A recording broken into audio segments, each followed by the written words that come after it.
Should mental health be taught in schools? If so, what grade should we start talking about mental health? Do we start in elementary, middle school, high school? What grade do we talk about mental health? Who should teach mental health? Should a cop be teaching mental health?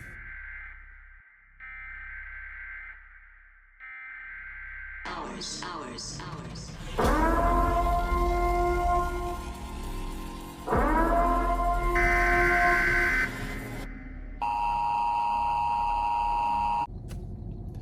All right, real quick, my name's Josh Barker. I've been law enforcement for 4.5 years. Been a deputy sheriff for 3 years. I was law enforcement, I was in the military for 13 years.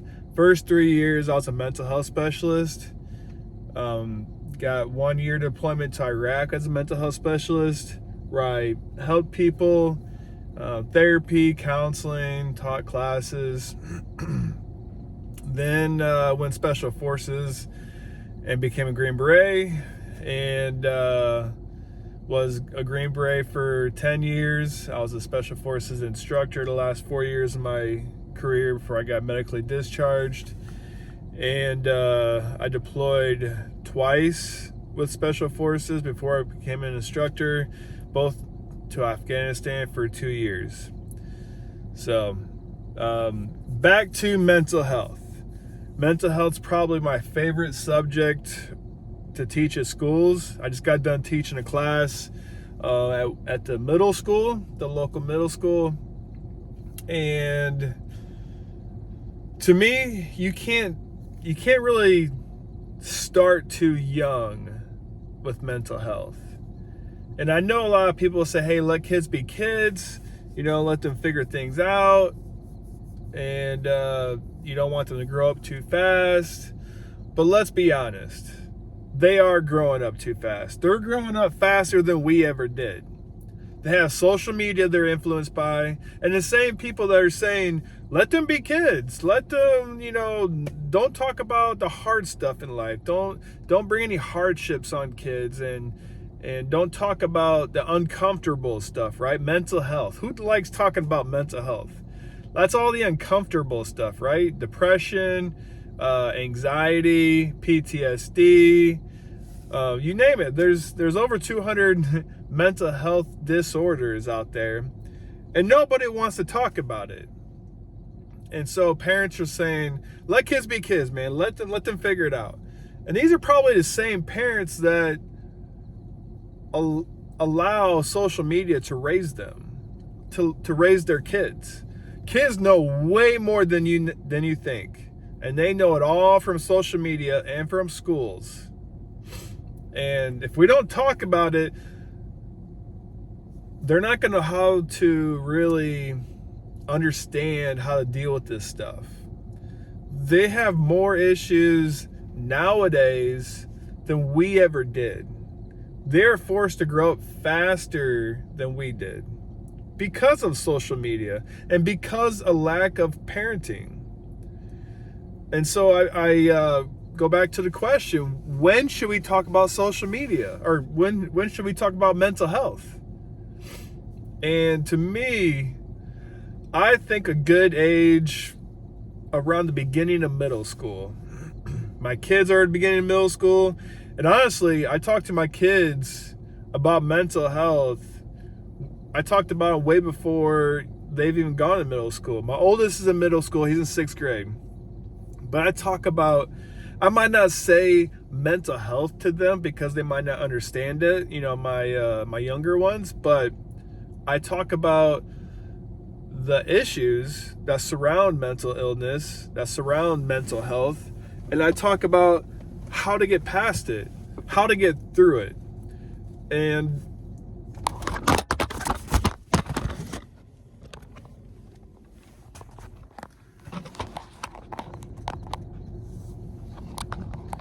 had another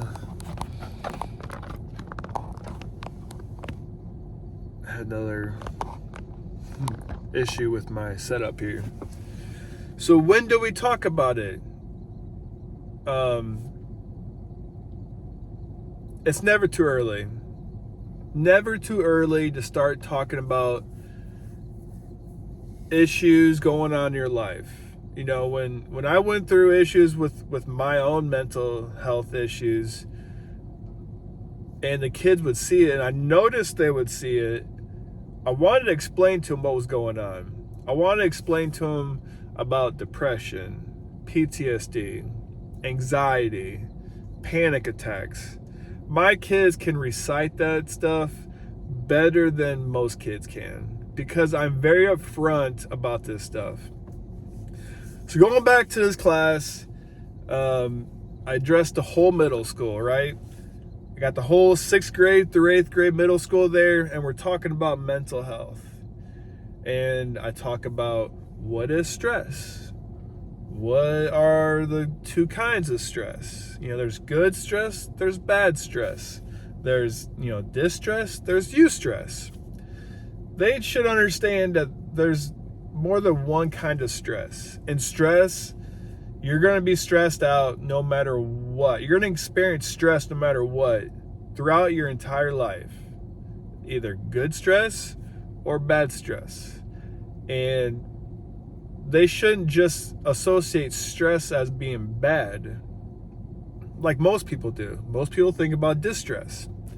But there's also good stress, right? There's good stress of facing challenges and getting through them.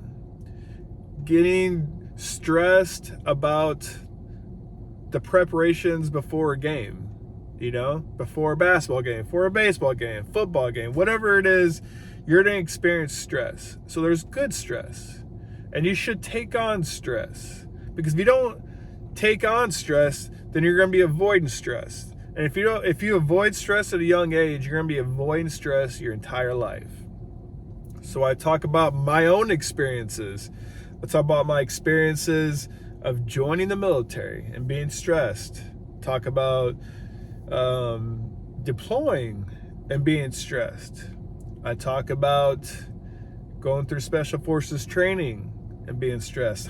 I even told them the first time I jumped out of an airplane, right? You got your feet on the ramp's open, your toes lined straight up at the edge of the ramp, and you're ready to jump, and they say go. And you're like, I don't want to do it, but you go anyways, right? Anyways, mental health is something that's not covered often, and most people are afraid to talk about it. They're afraid to talk about the uncomfortable things, and I think a big reason why is because they don't know how to deal with it themselves. Now, the next question is, should a cop be teaching this stuff? Why am I going to schools and teaching mental health? I know there's a lot of you out there that's saying, you shouldn't be teaching mental health. You have PTSD. You have anxiety. You used to have depression, panic attacks. You're the last person that should be teaching about mental health. At schools, at a young age, you're influencing these kids. You're affecting these kids in a bad way. So who's better to teach this stuff? Someone that's never experienced it before and doesn't know how to cope with it? Or someone that has been through the worst stuff you can think of? Being shot at several times in combat, dealing with that stress. Coming back from deployment after you've seen death. You've witnessed teammates die. Coming home and seeing your brothers in arms taking their own lives. And how they didn't know how to cope with the stress of coming back. Or seeing brothers in arms having alcohol problems, abusing alcohol, abusing drugs as a coping mechanism, instead of finding a healthier way of dealing with their problems. So, again, I ask you, who's best to teach this stuff? someone that's been through it and has found ways, healthy ways of coping and getting through this stuff, or someone that's never experienced it before. Every cop out there has confronted mental health. Now, I was recently approached by another law enforcement officer, and he told me, and I've never met him before, so we linked up, and he told me, "I've heard of you." I was like, "Really?" He goes, "You're in these schools and you're teaching these kids." I was like, "Yeah." "Where'd you hear that from?" He goes, "Well, it's on social media. My agency's posting it. Everyone's talking about it. It's out there. I teach mental health. There's tons of other things, dangerous situations and cyberbullying, internet safety, drugs, alcohol, you name it. We're teaching it. I'm teaching it." But he's like, "It's really good that you're there." I was like, "I know, but I appreciate it." Law enforcement has a bad rep, and it's time that we change that. It's time that we get in these schools and we start teaching the hard stuff. It's time that the kids see us from a different light and they see us in a good way. And we're not, every time we're there, doesn't mean someone's getting in trouble. They can see us and feel safe and feel comfortable because we're there to help. That's why I went in law enforcement, because I want to help. And I'm helping now, being in these schools often, helping them create programs, helping them stay safer. And I'm enjoying this now, being in law enforcement, than I ever have before and I ever thought I would. It's something that's new, and I'm starting to see the positive in it, right? Kids, every time they see me, hey Josh, how's it going?" They're excited to see me. And I'm having a positive impact on them. And it's not because, I'm putting the fear in them and, they're getting scared and whatnot. It's because I'm helping them out. I'm giving them stuff they never thought about. And if sometimes teachers don't have time for this stuff. They can't teach it. They have their own curriculum, right? And what better than a law enforcement officer to teach this stuff? And a lot of times these kids aren't getting this at home. They're not being taught this at home. And it's unfortunate. There's a lot of parents that have issues themselves. Everyone's got issues.